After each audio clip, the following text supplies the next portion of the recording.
Welcome back sa Book Gaming Channel. Book Gaming, yung mga cryptocurrency ngayon nagtataasan yung presyo. Yung Bitcoin, nasa 5.7 million each na. Ang tanong siguro, Book Gaming, ano ba yung mga cryptocurrency na pwede naming bilhin na mura pa at maganda yung potential ngayon? Nasa bull market tayo. Don't worry guys, in this episode, I got you covered. Pero baka mamaya, bago ka pa lang dito sa YouTube channel natin, hit na lang muna the subscribe button. So huwag na natin patagalin yan, no? So right now guys, pag-usapan natin si SpacePay. Guys, itong si SpacePay at this very moment, yes, naka-pre-sale sila. So ibig sabihin, mabibili natin yung cryptocurrency sa napaka-murang halaga. Don't worry guys, yung link ni SpacePay ilalagay ko sa description later on. Pero bago tayo bumili ng SPY token, pag-usapan muna natin, Book Gaming, ano ba yung gagawin mong diskarte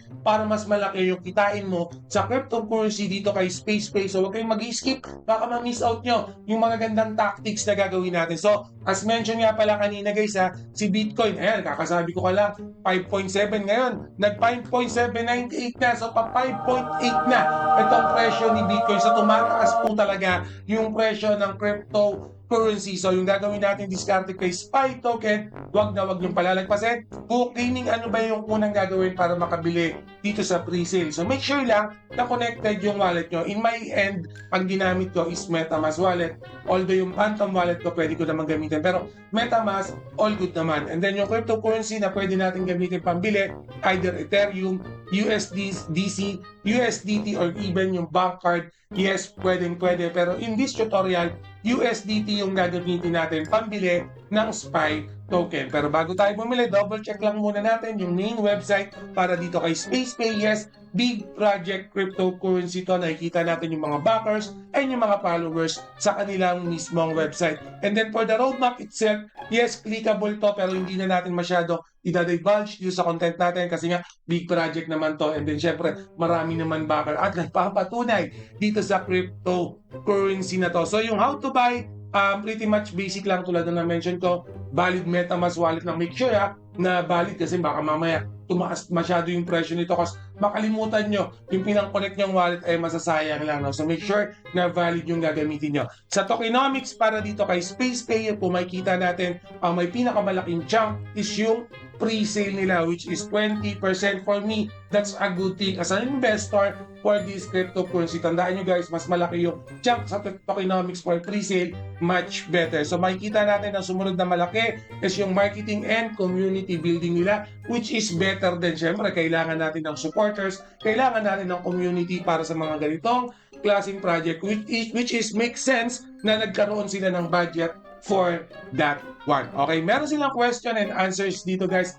Please pabasa na lang, baka mamaya meron kayong concern, katanungan na nakalista na sa kanilang main website. Okay, actually sa kanilang website, yun lang naman, wala naman tayong nakikitang masyadong groundbreaking, pero make sure na mag-follow na rin kayo sa kanilang X account. Me, myself, naka-follow na rin kasi syempre, pag may mga event, airdrop yan, dito nyo kagad makikita sa mga social media platform nila. As mentioned before, no, pag mag-i-invest tayo, pag bibili tayo ng mga cryptocurrency, knowledge is power, research is power. So gagawin niyo yan sa mga social media, magtanong kayo, magbasa din kayo. Similar sa kanilang Telegram account, Telegram account, make sure na mag-join kayo. By the way guys, ang Telegram account nila, they already have 4,974 members na, going 5,000 members na for the Telegram account. Make sure na mag-join din kayo, alright? Para active yung social media nyo para kay SpacePay. So,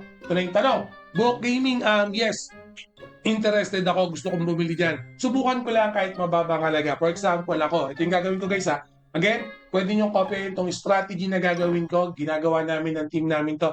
Nasa sa inyo naman yan. Baka mamaya may iba kayong strategy. So, simulan na natin. So, unang-una sa lahat, for example, bibili ako. In this example, gamitin natin USDT yung pambili. So, ang gagamitin ko lang, for example, 10 USDT lang. So, makikita nyo, yung 10 USDT ko at this very moment, kasi ito yung presyo ng SPY token, 3181, makakakuha ko ng 3,143 SPY cryptocurrency. Again, yung 10 US dollar ko, makaka-accumulate ako ng 3,143 SPY token. So papakita ko yung mahiwagang cryptocurrency natin. So ito yung presyo right now. So wag lang kayong malito. So kanina ang current na makukuha natin sa $10, ito, 31.43. So lagay lang natin. 31.43. So ang presyo niyan is 10 USDT. So yung 10 USDT nga pala at this very moment guys, 570 pesos. So ayan guys ha.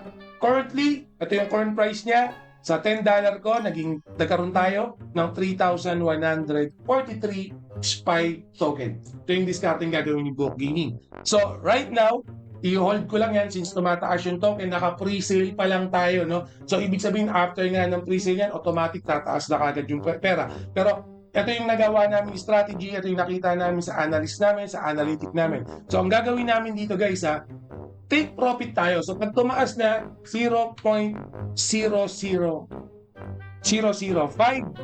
yan 0.005.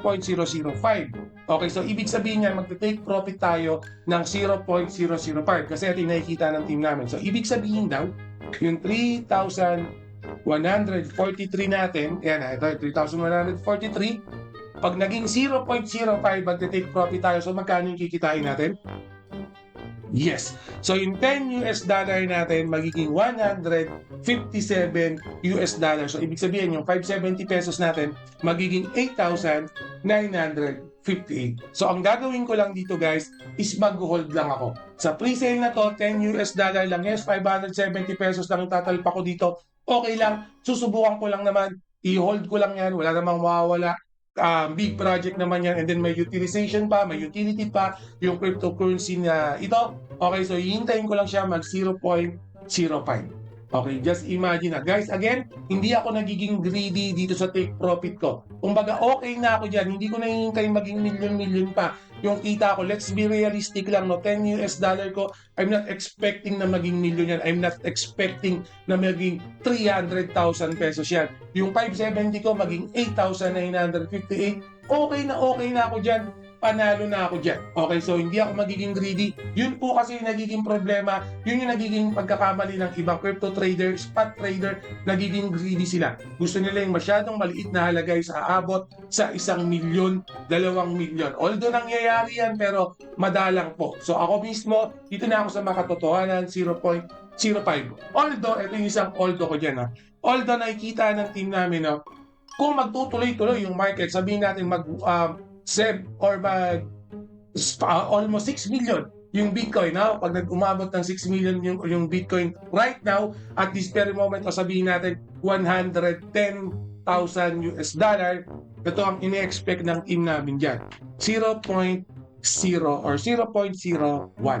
Okay, pag nag 0.01 yan, yes, from $10 magiging $314, from 570 pesos magiging 17,915 pesos yung pwedeng kitain namin dito sa crypto token, sa SPY token. Ganong kalaki.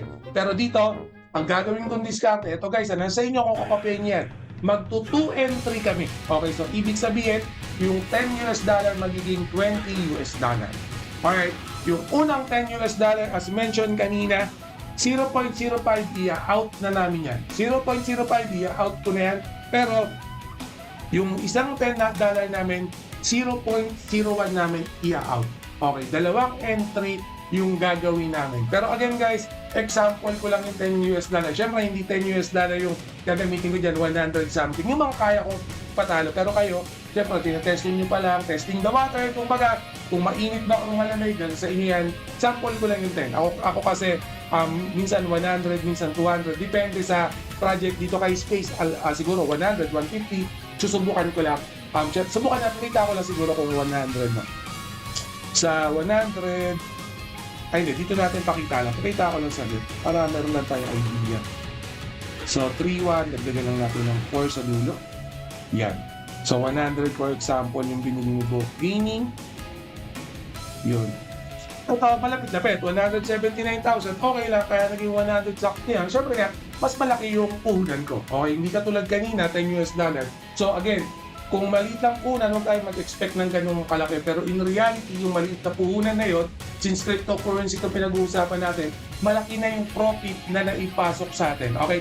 Ito kasi, lalo na sa mga beginners, guys, balita ko lang, Sa mga beginners guys, gusto agad na kumita ng sobrang laki, no? So all okay na yan, 5,000, yung 10, yung 500 mo, tumubo ka ng 2,000, 3,000, 4,000, okay na yan. Okay, huwag na kayong maging greedy. For example, ang puhunan nyo lang, 1,000 pesos, huwag na kayong mag-expect na maging 100,000 pesos yan. Okay, kung yung 1,000 pesos nyo nga, maging 3,000, okay na yan, tumubo na kayo. Kasi yung iba lang, nagkakaroon sila ng pagkakamali na nakikita nila sa YouTube, sa mga Facebook, ang gagandang sasakyan, ang gagandang bahay dahil sa cryptocurrency.